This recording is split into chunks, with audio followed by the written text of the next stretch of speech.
All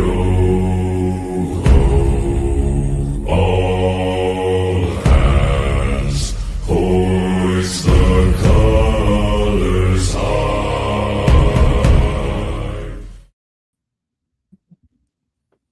Welcome back to another edition of the Blake and Blake Show. I'm your host, Peter Blake, along with Blake Anthony. Yes, a draft recap as the weekend is over. The draft is in the books. In case you guys didn't tune into the sports web, shame on you. We went 6 hours yesterday. 6 hours yesterday. Draft burnt out, man. Well, 4 hours the night before, and then we went about 3.5 hours the night before that. So if you didn't get your draft fix, I'm sorry. The replays are out there, but we will definitely recap the draft tonight, right before the Lightning game. The Tampa Bay Rays have taken care of business today. They sweep the Minnesota Twins, winning 4-2. And, of course, a must-win game situation for your Tampa Bay Lightning.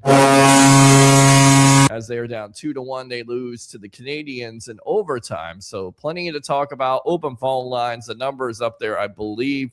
Blake has control of this. Yes, 727-255-0391. It's 727-255-0391. So there you go. So where you want to start? You want to start with well, I mean, I think we got to start with Thursday, because everybody was shocked that he was going to be there. We know that there were allegations that came out about two incidents. One was a tragic situation. Again, he was never criminally charged with. I'm just surprised he was there. Rueben Bain Jr., of course, sets the it's kind of like history repeating itself again, right? Warren Sapp drops all the way down to the Bucs at 12. Rueben Bain Jr. drops down on Thursday night. There was talk they were going to take Mesidor, but they had no idea, no inclination that Rueben Bain Jr. was going to be there. Teams passed up on him. And I think the Bucs knocked it out of the park when it comes to this draft, especially with this first pick on Thursday night. What do you say? Yeah, like you have to. I know I watch other people. They be like, "Well, I didn't scout Rueben Bain because I didn't think he was a bad breed." You always got to scout everybody because you have no idea what can happen. Here's another example: the kid, the corner out of Tennessee, he fell to the fourth round where the Raiders picked him up. McCoy with the whole knee thing. Who knows? His knee might turn out all right. Now it would have been a steal for him, but it happens every year. Ty Simpson getting picked up is what threw everything off.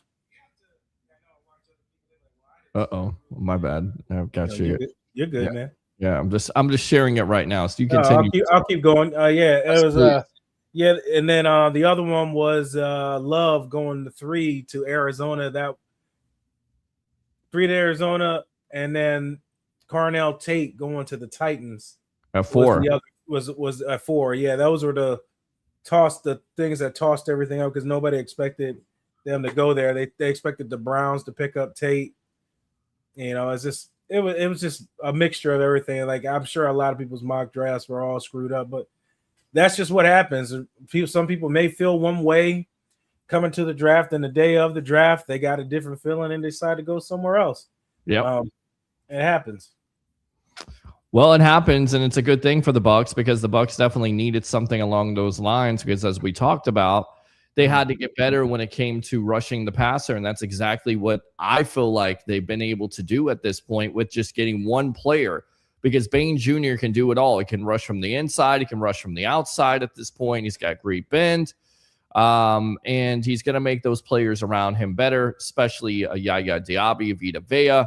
Of course, hopefully Kalijah Kancey is healthy at this point, but they didn't stop there. But, for me, just one player makes that much of a difference, and that's how dominant he was in college football last year. Yesterday, which was yesterday. Last year, right, for the Miami Hurricanes, one of the most dominant college football players in all of the land. So amazing stuff there for the Bucs. And the key part, he played a lot of his good games in the biggest moments. It wasn't like he played played really well against the Little Sisters of the Poor and dominated that game. You played it against all the best teams in the playoff, and nothing changed. The game stayed the same. So if that can translate to the pros, That's going to be great. And we talked on air and off air about it. Bain don't have see it, man. You know what's going to happen in Tampa, Peter, too. Now with all the expectations, they're immediately going to expect Bain to get like 12 sacks. Mm-hmm. And I could care less if he doesn't get 12 sacks. If he's causing all this type of disruption and everybody on a defensive line is getting 7 and 8 sacks, that means everybody's contributing. It doesn't necessarily have to be just one guy that has to get all your sacks. If you're getting sacks from everybody, that's mountains of a progress on your defensive line with getting just disruption within another offense's backfield. Yeah, no, absolutely. And I definitely think it will help. Anything will help at this point. We know that it's tough to, draft a guy as a rookie for him to come in and get double-digit sacks. Only 6 players in the last 10 years have been able to do that. So it'll be interesting to see, what the transition period is with him and, how Todd Bowles will be able to use them. I know there is the Tampa toxic tribe out there that believes the triple T that when they drafted Bain Jr. that, there you go. Bucs are cooked. This guy right here. I mean, he's clearly a Bucs hater and he's a troll. And I know who he is. That's right. He's cooking right there. But a lot of the Tampa toxic tribe, as we call them, that's our new nickname for them. Yep. We know who they are. They're a part of the Bucs Life Media, which we are a part of. And everything the Bucs do, anything the Bucs do, they're never satisfied. They're always upset. They're like a bad girlfriend. That's basically what it is, a toxic relationship. That's why we call them the toxic Tampa tribe. They think that Bain Jr., that Bowles will kind of, have them go out and play coverage and this and that and the other thing. That's exactly what they're not going to do. They're going to have him rush the passer. That's what you assume that they're going to do this year differently. And I would say this, Todd Bowles hasn't necessarily had the weapons. Now he has all the weapons to run his defense the way he wants to do. Just my opinion. Jason Light has finally helped the man out. And that's why Jason gave Todd so much praise when everybody goes, oh, well, Bowles this, Bowles that. Like Jason knows, he said it several times that he hasn't done everything in his power to help that defense. I'm like, I tell people last year, I'm like, who are the stars that's not named Vita Vea or Levante David on that defense? Yeah. And everybody just has a blank stare on your face. I'm like, that's exactly what he's working with. Right. So you're trying to turn chicken shit into chicken salad. But still, that's his job to make it work.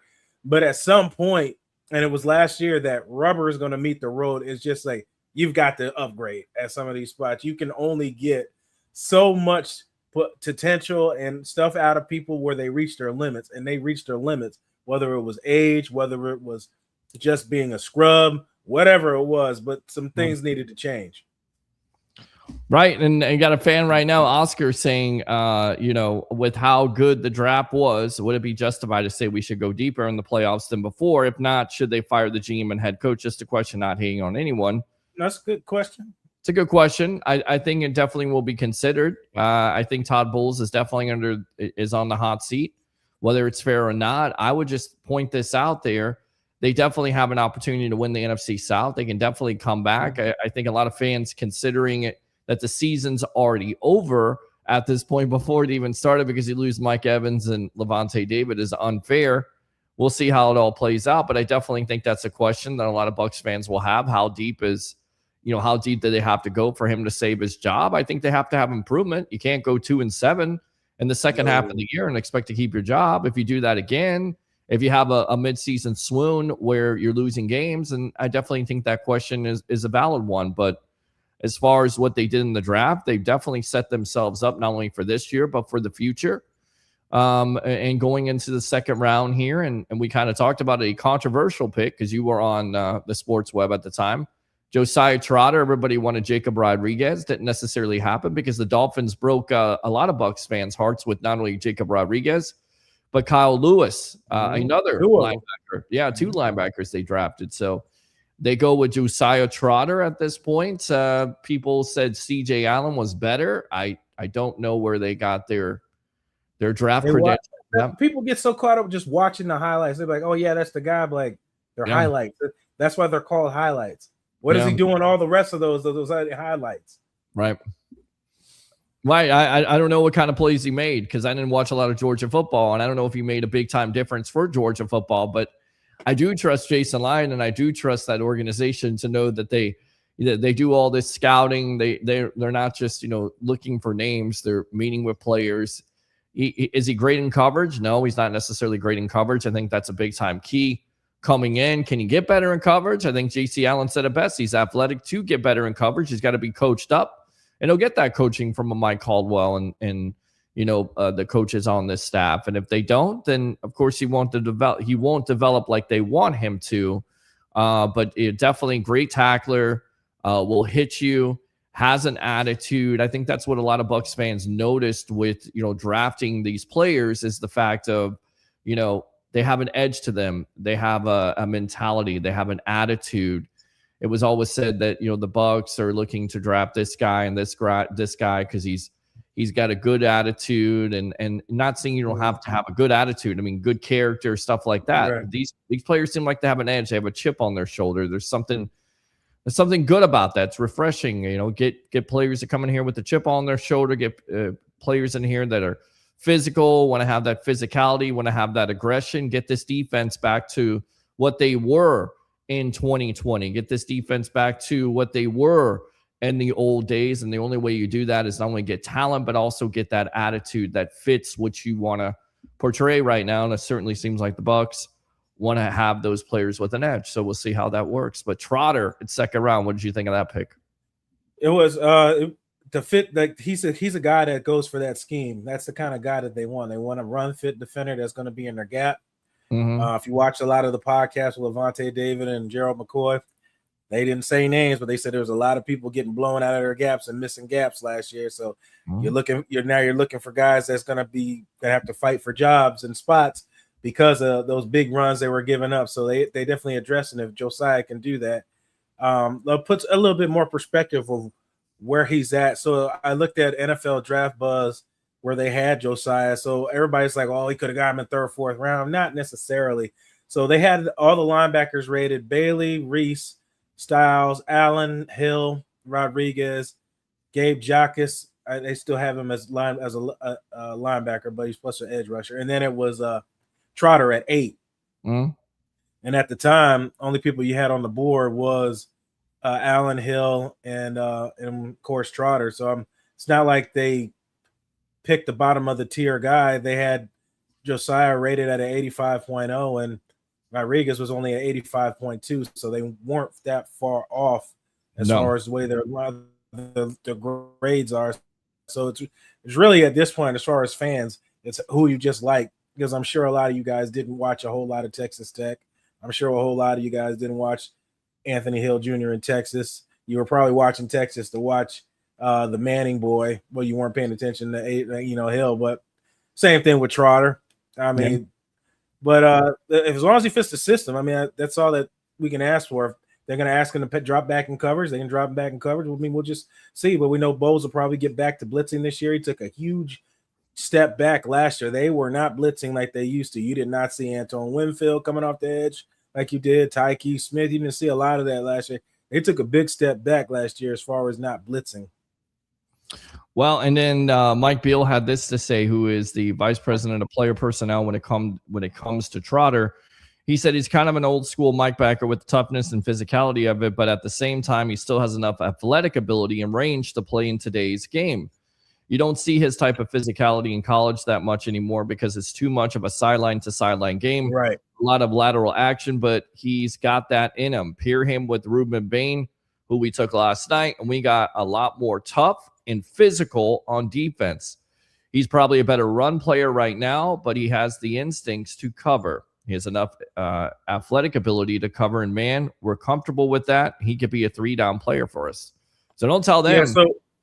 Yeah. Go ahead. No, go ahead. Finish what you're saying. No, just don't tell them that he's not athletic enough to play coverage. I mean, maybe he's not good in coverage right now, but it certainly seems like they feel confident enough with drafting him. And of course, what are they supposed to say? They're not comfortable in him being a 3-down linebacker. A lot of people think he's just a 2-down linebacker. We're about to find out because he's going to get every opportunity to start for this team, to compete, and hopefully unseat the linebackers that were there last year, which is Savasi is the only one. Yeah, Savasi Dennis, because you have no Levante David, you have Alex Anzalone. So how can both of those linebackers work together? But it'll be interesting to see enough athletic ability. And of course, he's got the bloodline. A lot of people laughing about that, saying, well, what does that mean? Well, it means that he was prepared. He's been prepared to be a player in the National Football League because his father played in the National Football League and his brother has played in the National Football League. And again, it doesn't necessarily mean that he's going to be successful, but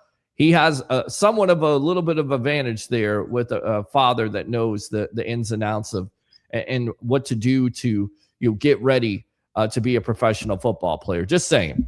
It's and then I'll just tap into it just a little and we can keep moving.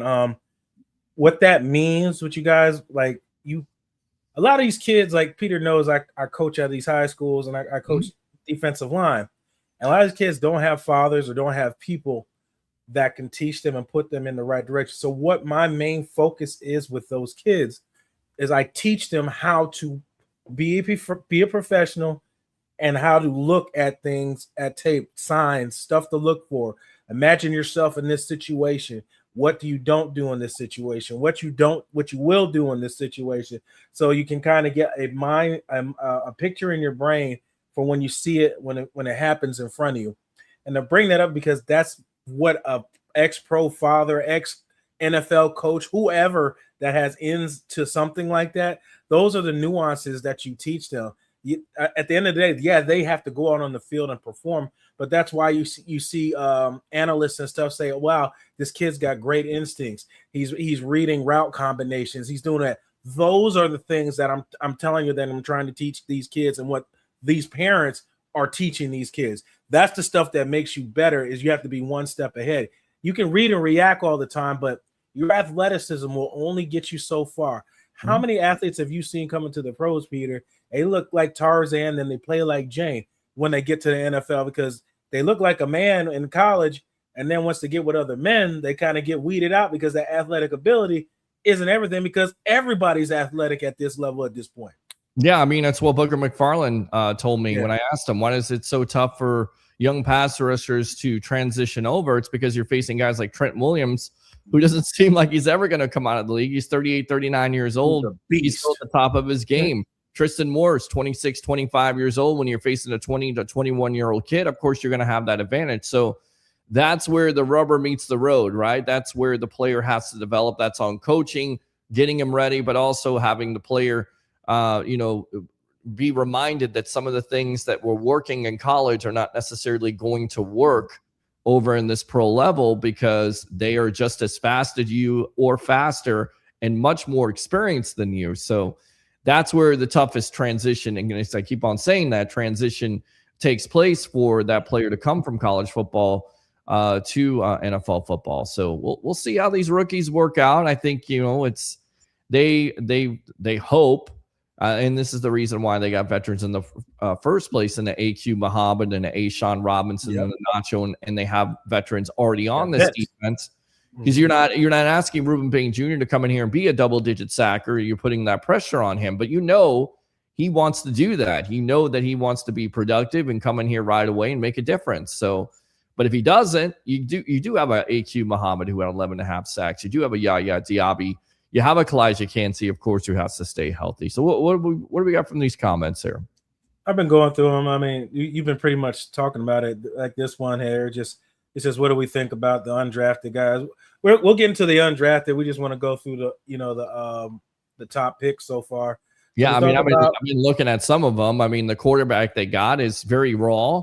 Did not think he'd be there. I thought he would be there. I thought he was undrafted. Yeah, I mean, everything that I read with him is scouting report because I also do a show called Scott? Huh? No. I mean, undrafted. Oh, I'm sorry. Quarterback.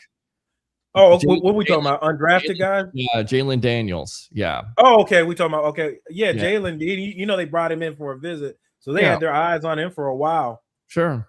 And listen, there's no guarantee that he's going to be the backup quarterback. He may be a camp body. He may be practice squad, but they certainly seem like they like him because they had a top 30 visit with him. So they like what he has. Maybe they can develop him into something. Maybe he's who knows what they're thinking at this point. I know they got a Nebraska linebacker, don't know that much about, but there's a lot of great tape on him. And you know that Jason Light loves his Nebraska linebackers. Still got Nick Jackson here. Still Nick Jackson. Again, Savasi Dennis is here, and Roseboom is here. So they've definitely filled that. They've filled that room up. Lots of missed tackles for Mr. Roseboom. So we'll see if he can overcome that. And of course, Savasi Dennis with lots of missed tackles. So that's the reason why you get Trotter in the first place. Sure, tackling machine. The draft on paper looks great. The true story will be told when the season begins. I think according to everything I see and have research on these players, we end up with 4 starters from this class and definitely some rotational players. It's always a good thing. Definitely a good thing. 3rd round, they go with Ted Hurst. Very controversial pick to some Bucs fans because they say you could have gone corner, you could have gone this way, you could have gone that way. And I say, you know what? If they feel like Ted Hurst is going to replace Mike Evans, I'm okay with it. The scouting report on him is 4.42. 40-yard dash at the scouting combine, 6'4", 210, which you can't teach that. And this is what they had to say. With Mike, of course, you're losing a Hall of Fame player, but you're also losing a lot of size and speed, and this guy has those things. Again, this is Mike Beal, the vice president of player personnel for the Tampa Bay Buccaneers. He's a small school guy who had the opportunities to go to bigger schools with the NIL stuff and chose to stay at Georgia State and be loyal to them, which is a good thing. That doesn't happen. Oh, by the way, his mother said, don't be chasing money. The money will be there for you. That's from his words and his mother. That's great advice. And that's it is. Listen to your mom. Usually your mom is correct about advice. Yeah. He had a really good. Your work ethic will get you paid. That's it. And then he goes down to the Senior Bowl, goes against the best down there and stands out in that arena too. Right. And again, go ahead. I'm sorry. No, I was just agreeing with you. I said nothing changed. Yeah, nothing changed. I mean, again, Chris Godwin, Emeka Egbuka, Jalen McMillan, Tez Johnson. So you add to that. He also says the skill set that we're talking about here, we're super excited about that room. Emeka last year was huge. As a staff, you want to win now, but you're always kind of looking ahead too. We knew that Mike wasn't going to play forever, and Chris has been here a long time. There's times where you start looking at position groups, and there's one of the reasons we took Emeka last year as well, as he was just the best player. And also mentions that because he was looked at as a Z receiver, they kind of feel like he's going to be an X receiver again to replace Mike Evans. So when people say wide receiver really wasn't a need, yes, it was. Because you don't have a big X wide receiver like you had with Mike Evans. You don't have that red zone threat. People saying it's at reach. How do you know it's a reach? You haven't even seen one snap from this kid with the Tampa Bay Buccaneers. Now, to that point, to be fair, Jason Light has had his fair share of hits and misses. This from our friends from Joe Bucs fan. Mike Evans, of course, Hall of Famer. Robert Huron, 6th-round returner prospect, didn't make it. Kenny Bell, we talked about Kenny Bell. Injuries. 5th-round bust. Kalen Clay, 6th-round return. Bucs gave up too soon on him. Chris Godwin, Ring of Honor. Justin Watson, 5th-rounder, 2018, had 3 Super Bowl rings. Got lost in rotation. Yep. Scotty Miller, key cog in the Bucs Super Bowl win. Tyler Johnson, big-time catch versus the Saints. One of the big-time catches. Besides that, didn't really do much. Jalen Darden, 4th-round bust now, works in the CFL. Trey Palmer got traded. Caught 54 balls in a postseason touchdown in 2 Bucs seasons. Jalen McMillan, 3rd-round pick on the rise. Emeka Egbuka, big rookie production last season. And Tez Johnson. So, again, there's been a mixed bag. It doesn't necessarily mean he's going to be a player that's going to come in here right away, but you can't teach speed. You can't teach size. And, oh, by the way, if you ask Steve Smith feels like he's the next Larry Fitzgerald. If the Bucs got Larry Fitzgerald in the 3rd round instead of the 1st, that's a win-win. What do you say? Suck it. No, I'm just kidding. Right. Yeah, right. But I think you said the key word. You hear me say this all the time, Peter. The key word in this when I talk about players is skill set is the word. You don't want a team full of the same guys with the same skill set. Can't run certain plays. He has a different skill set. You mentioned it. You can say you can use the technical version or say X. I'll just say it for easier for people to understand. A wide receiver outside the numbers. A guy that could go vertical and could do jump balls. You didn't have that with Chris Godwin. You don't have that with Emeka Egbuka. They're not jump ball guys. So now you have that kind of guy now out on the outside of the numbers that you can do those kind of plays with, and on top of it, he has speed. Now, whether Baker can get it to him or not is another question, but Correct. You have that option to be able to stretch the field. All right. The next day they go in the 4th round. This is what we covered yesterday on that 6-hour extravaganza of the sports web. Keionte Scott, the big time move there at 116. I couldn't believe they were able to get him. I said before the draft, he was highly versatile before the show even starts with J.C. Allen. He's highly versatile. I think he would be the perfect projection for the Bucs at that point because he could play inside, he could play outside, he could play safety. You can move him around as a chess piece like Todd Bowles likes to do.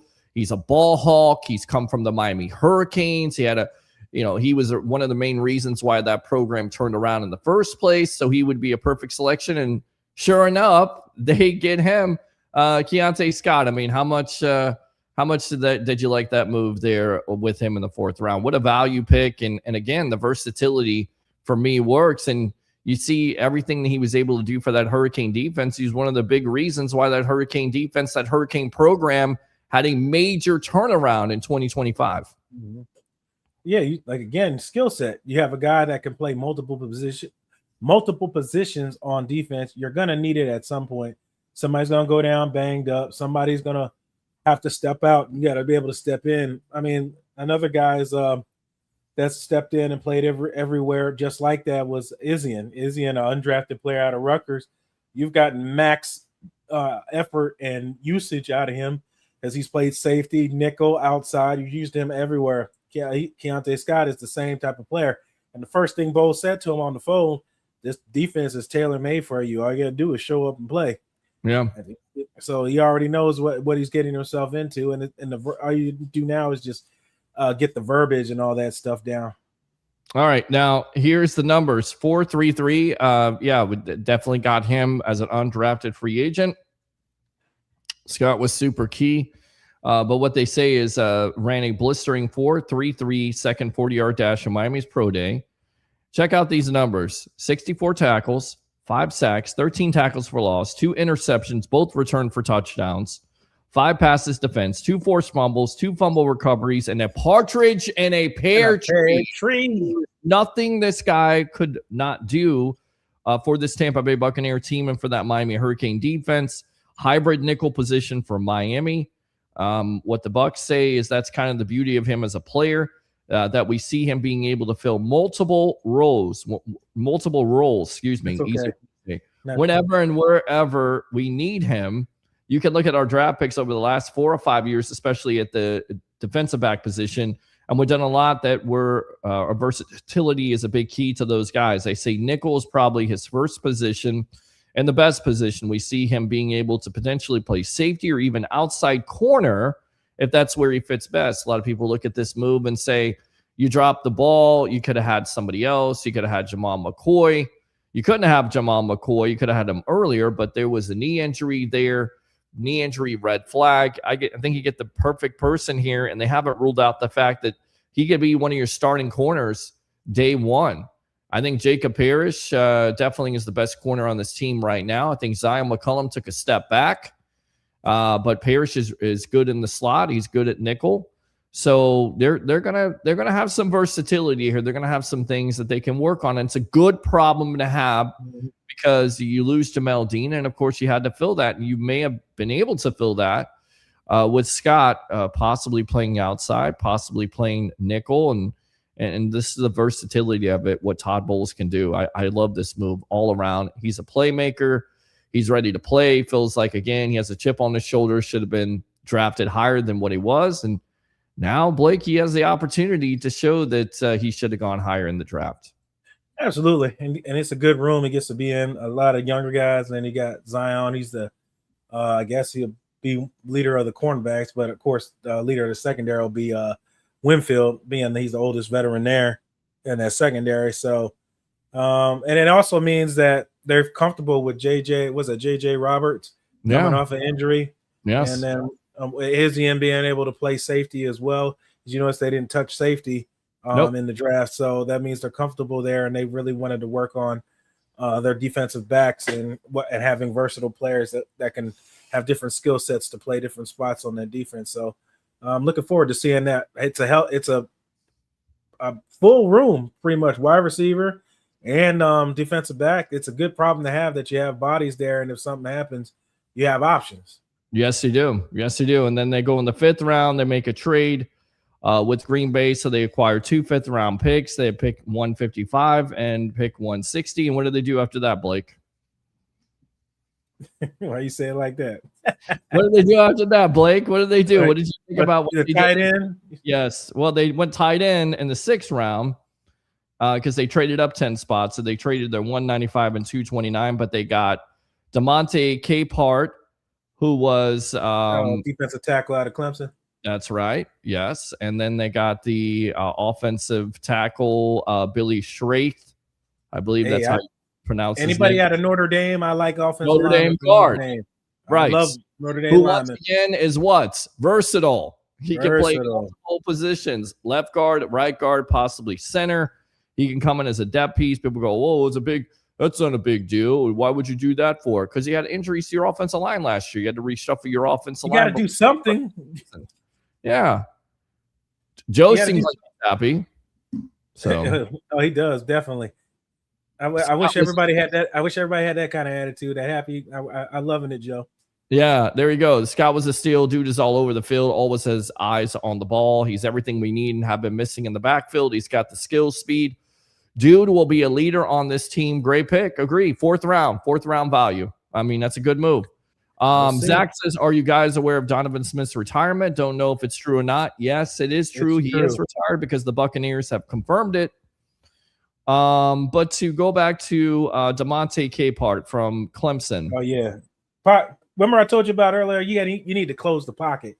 Mm-hmm. You can't get around the edge. You got to close the pocket. And that's kind of what you did with Bain. Yeah. And that's kind of why I was so big on Banks. You need somebody to close the pocket. They can't get to the edge.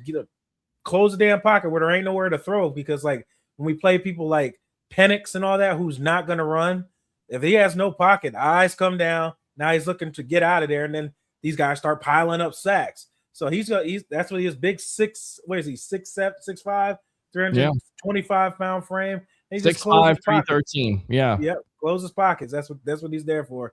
Yeah. I don't know if he's going to really produce much pass rushing, but if he can close the damn pocket and create disruption, I'm all for it. I am too. I love the move here. And again, 6'5", 313. Hi, Tammy Young. How do you? Thanks a lot for the Facebook stars.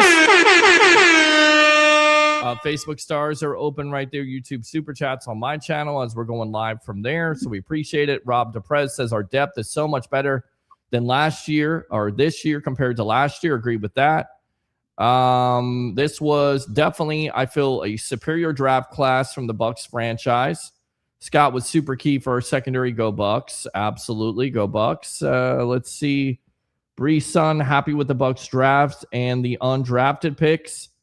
Eric Moreno, is Bucky Irving a hold or sell? Hold on to Bucky Irving. Please don't sell. Why would we sell?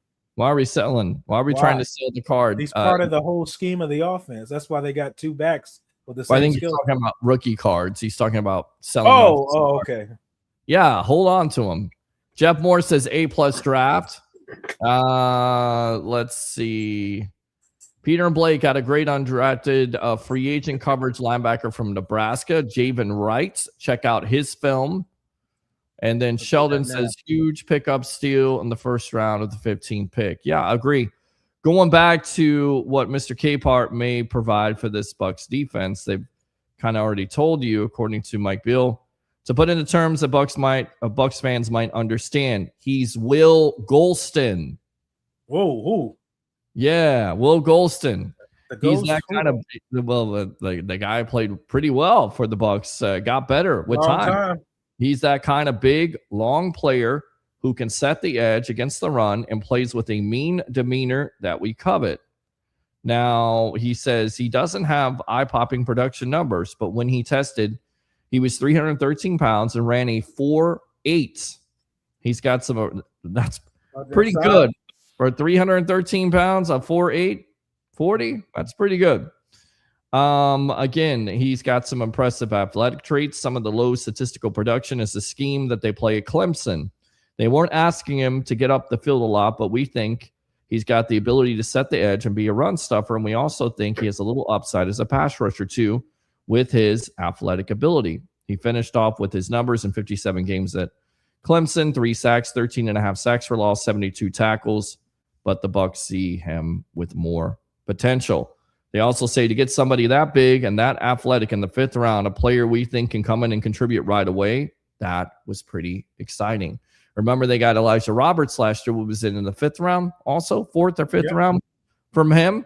So he's coming off of it. House of Bain, I love that. Tampa Bain, that's a good name. House of Bain, very good. Tampa Bain, he was in Tampa. Players that definitely embraced him. You had Kalijah. Here's my question. I'll throw this out there. So we know Keionte's from Miami. We know Rueben Bain Jr. is from Miami.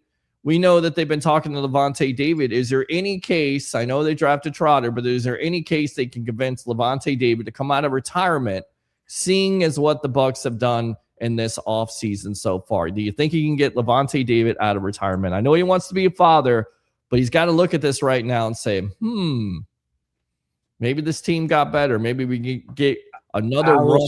I will shoot a message with that question. I will get back to you the next time we speak. Okay. That's why I did it. There you go. I know you did. I will shoot a text. You have the message. I'll actually do it while we're on. Please do. And then 6th round, we give Bauer Sharp. We skipped the offensive lineman, but going back to the offensive lineman there, got hurt last year, had a knee injury. So there's value there. Again, they don't expect him to be a starter right away, but because he is so versatile. Louis from the Frozen Pyre podcast was on with me. He says that he kind of seems like he's a little bit off. I feel like all these players are kind of a little bit off, and that's a good thing. There's nothing bad about that at all. We need a little mean streak. The guy got called while he was playing basketball at this point. He didn't expect a call. He gets a call in the 5th round, and again, like you said, anytime you get a player from Notre Dame, they're going to be well coached. He was well coached with Freeman. He missed some time, so it could be a lot better than a lot of people think. And they've done this before. They drafted a Robert Hansey, who was able to play multiple positions and contribute to this team. And of course, so he's a backup. If anything else, you get him in the 5th round. You get somebody that could have potential and could develop eventually. And then again, they go in the 6th round with Bauer Sharp, LSU tight end. 6'5", 249, really caught their eye here. 24 passes, 252, 2 touchdowns. They say we traded up to get him. He's athletic, a former quarterback. He's a good receiver, sees the game well, feels the game well. And he would expect from a former quarterback. He did really well at the East-West Shrine Bowl, stood out there, then performed well at the Combine, ran well. We brought him in for a top 30 visit. He had a really good energy to him. He was an energetic guy. Talked about how he brings that in the huddle and in the well. It just lined up really well for us with a guy you could say is still ascending after the position switch. His athleticism, as much as anything, is what stands out. At the East-West Shrine, what stood out was his hands and his separation on routes and running past people. We might not have anticipated that speed, and then he backs it up at the Combine, and we saw that and said, wow, he's that fast. And again, Keionte 59 consecutive passes caught the last 2 years. I still think he could definitely be used in this offense, but we know that Zach Robinson wants to use 2 tight ends. Mm-hmm. So this guy has an opportunity to step in and be one of those 2 tight ends, or it's Devin Culp, or it's Payne Durham, or it's Cole Keep, somebody like that. But they feel like they got better. They were able to trade their 6th and 7th round pick to the Raiders for him. That's how much they think of him. He's coming into a transition again from being a quarterback to now a tight end. So what did you think of this pick? Bauer Sharp from LSU.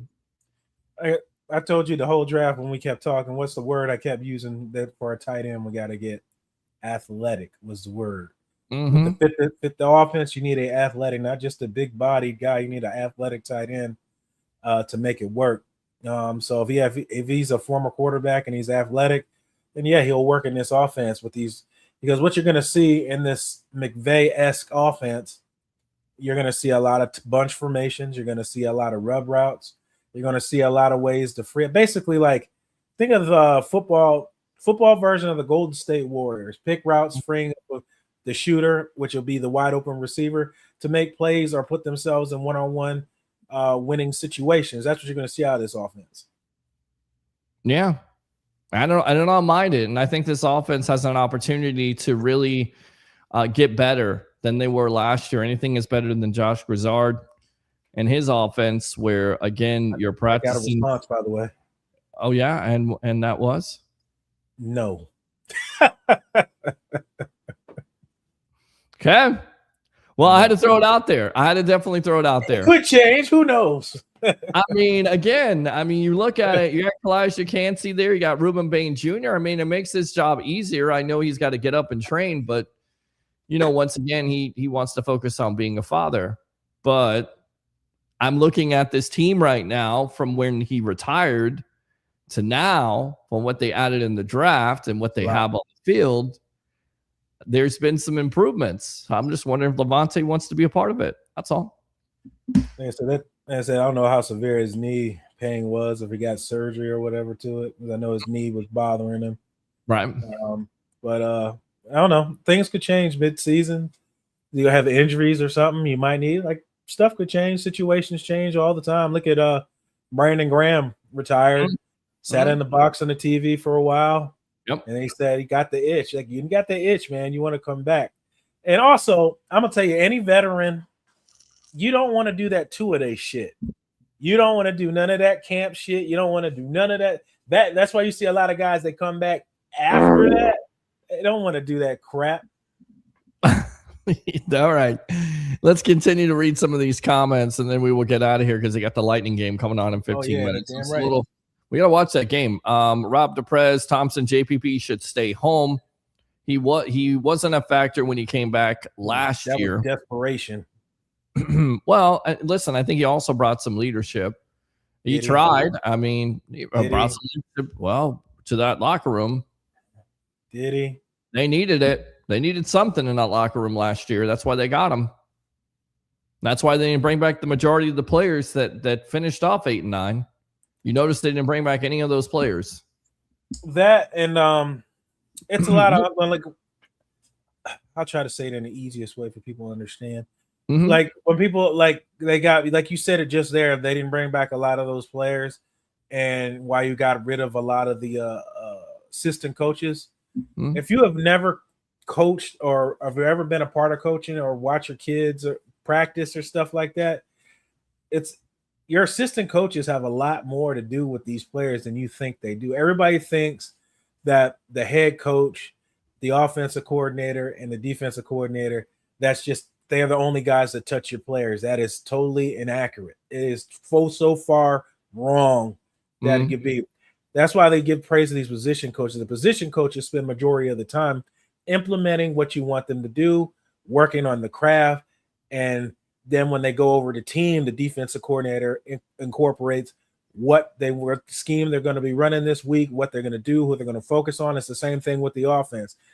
And I say that because obviously there was some type of miscommunication or lack of coaching, or some of the coaches might not be showing up, for practice and stuff. Like, there's a lot of stuff that you won't know that's happening until somebody goes on one of these podcasts and start telling what's going on. But that's a lot of the things that's probably going on around that time, because there's clearly some type of disconnect happening last year, and that's why you saw a lot of those changes.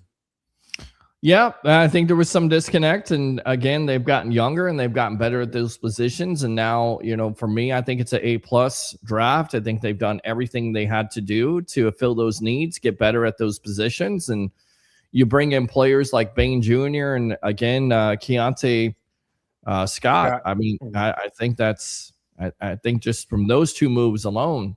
But I'm curious to see how Ted Hurst works in this. I'm curious to see about that one. Yeah, I am too. And I think Larry Fitzgerald, the comparison there from Steve Smith is kind of intrigued. Very intrigued. Can he catch the ball? Is he one of Jason Licht's spines? in that third round. Jalen McMillan looks pretty good when he can stay healthy. That was just a freak injury. That was a freak Telling injury. Telling you, There's nothing he could have done about that. Nothing. He could have done about it. All right, let's read more comments. Love it. Peter Blakes is sitting. Rob says he actually got better as he started to get in shape. Give him the off-season workouts to get his upper body strength back. Yeah, why not? I say why not bring him back? If this team comes together like it looks on paper, this offense will succeed.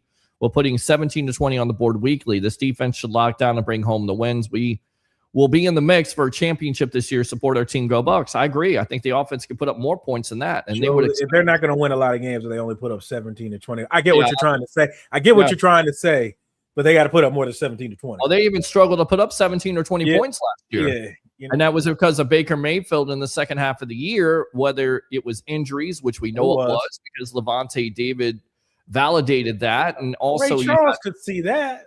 Well, yeah. I mean, but Ray Charles could see it, but yet the three T's, the Tampa toxic tribe, they did not see it. And they feel like after Baker Mayfield had 13 touchdowns and 2 interceptions in the first half of the year, that he should be able to overcome an oblique injury, a shoulder injury, a knee injury. I mean, how many injuries did you have? And then you're dealing with an offensive line that was beat up, reshuffled. You have wide receivers that are out. You have running backs that are out. I mean, everything was going wrong for Tampa. It was a complete and total mix. But when you have Baker Mayfield that's banged up and he goes for 13-9, and he has an opportunity here to have a big year, whether he gets an extension or not. I believe he does get an extension here in the next couple of weeks, to the chagrin of some Bucs fans, as they just think he's a bum at this point. They want to draft a rookie quarterback and go back to the Who are we going to get? That's why I keep saying everybody. Who are we going to get? They want Arch Manning. Nobody ever has an answer.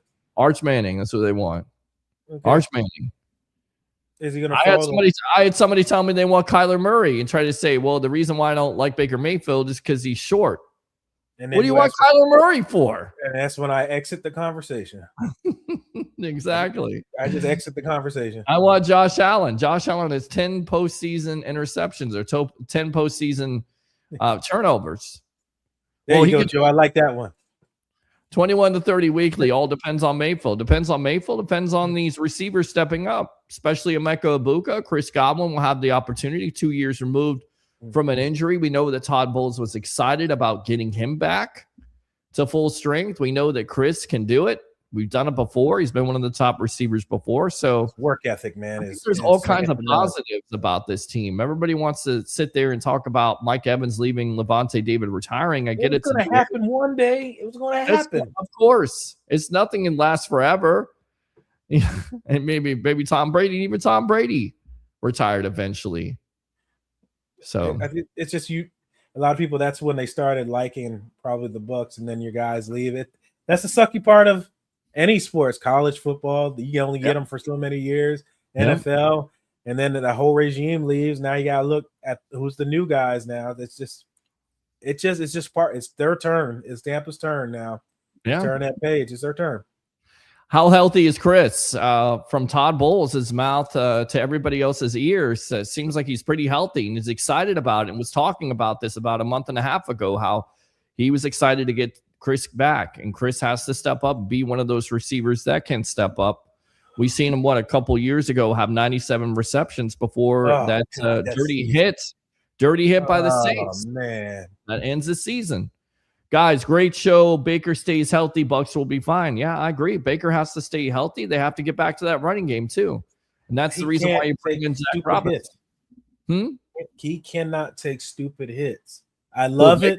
Right. Yeah, Baker. I know everybody gets fired. He can't keep doing it. The shoulder injury all came from that Lions game. Remember when he ran and lowered his shoulder? I don't know if it was Azaloni or whoever that was. And that's when the shoulder injury started. Unnecessary hits, shoulder checking corners going out of bounds, bro. You can't do it. You can't do it anymore. Yeah. Bucs will need consistent front four pressure. Yep, that's why you get Bain Jr. Yeah. And the biggest key to this team, Willie, and it's a great comment, they need Keionte to be healthy. Absolutely. If Keionte is healthy, it's like Gerald McCoy said, and what I've said, he's the biggest key. If he's healthy, that line is different. And now with Bain Jr. being a part of that, oh my goodness. Oh my goodness. You may have the makings of something here special. Watch out, Bucs fans. Watch out. Yeah, watch out now. And he's coming into his contract year. You know, suddenly everybody's healthy around the contract year for some strange reason. Their injuries on 99, they don't get hurt, but he's coming to his 5th year. I didn't even bring up that part. You got he's on his last year. Vita Vea is on his last year of his contract. Yep. You got a lot. They're gonna have a lot of questions to answer, you know, coming up to this offseason, unless you want to extend people out or whatever. Listen, if they don't get it done this year, they put it out there with the contracts. They have Ashawn Robinson, 1-year contract for $10 million. Alex Anzalone, I think it's a 1-year or 2-year contract. 2-year with him, yeah. Kenneth Gainwell, 1-2-year contract. I mean, they're cutting their ties. They're going to move on and they're going to start over again. And I hope they don't start over fully again and firing the coach and the general manager, go through this nonsense that they've done in the past. I hope they don't do that. But if they don't get it done this year, then there'll be a lot of changes. Vita Vea is getting up there in age. That's the reason why you drafted Elijah Roberts. It's the reason why you drafted Capehart in the first place. In case of, because when you get older, you don't get healthier, you get worse. Trust me. I get up every day and I feel like there's something wrong with my body that I didn't know I had at this point. So got to take care of that body. It's especially when you get older and you're playing football and you're having those collisions year after year, game after game, minute after minute, second after second, day after day. It's going to take a toll eventually. Extend Baker. Dude is a dog. Go ahead. Let me go ahead and continue to read. Oh, my bad. Dude is a dog. He has so much heart. Is a competitor. And Baker, we trust. Let Baker bake. Go Bucs. Absolutely, go Bucs. Yes. Wait up, wait up. Yeah. Fire the cannon. Absolutely agree with that. Willie says Bucs have potential on paper, but the team on both sides needs to find that chemistry. Absolutely. Correct. That's the challenge. How long will it take? Does this happen in training camp? We heard from Jason Light. He feels like this team has a vibe, like a Super Bowl team. We'll see. Let's check out camp. Stay healthy. Yeah. We'll try to get the best coverage we can with camp coming up. These guys getting together, these days, and we'll see what we can get. See what kind of stories we can come up with, and we'll see. So, I know we're going to run out of time here because we got the lightning coming on here in about 5 minutes. We got to go. Got to watch the game here. But give me some final thoughts, Blake Anthony, here on the Blake and Blake Show. I know everybody's like, oh, yeah, everybody agrees. No, I don't. I don't always agree. I will say this is probably one of the better drafts I've been excited for from top to bottom. It was a decent draft so far on paper. It looks good. You took chances on guys. They've done some things they don't normally do, and I'm satisfied with how it looks on paper. So let's see how these guys look in camp. Looking forward to see these live scrimmages and see how these guys do with live bullets, and we'll go from there. Peter, what you got? Yeah, I mean, I think it's a successful draft at this point. I think any Bucs fan that didn't like it, I don't know what you wanted at this point, but let's see them put it out in the field. Off-season workouts are coming up here in about a week. Couple weeks here, you have training camp right around the corner, preseason, and then boom, the season starts, and we got you covered here on Blake and Blake, the Blake and Blake Show, Blake and Blake Sports, whatever you want to call it, and of course the evolution of sports talk television, the sports web. I'm your host, Peter Blake, your Rolex reporter. What time is it? It's my time, and of course for fans of the sports web and the Tampa Bay sports fan, it's your time. We'll be back next week here on the Blake and Blake Show. For Blake Anthony, I'm your host, Peter Blake. We'll see you next time here on the Blake and Blake Show. As always, go Bucs. And tonight, go Bolts. Go Bolts. Go Bolts. Let's go. Do the Shador. Held him up, Peter. Then there you go, right there. There you go, right there. See you guys. See you.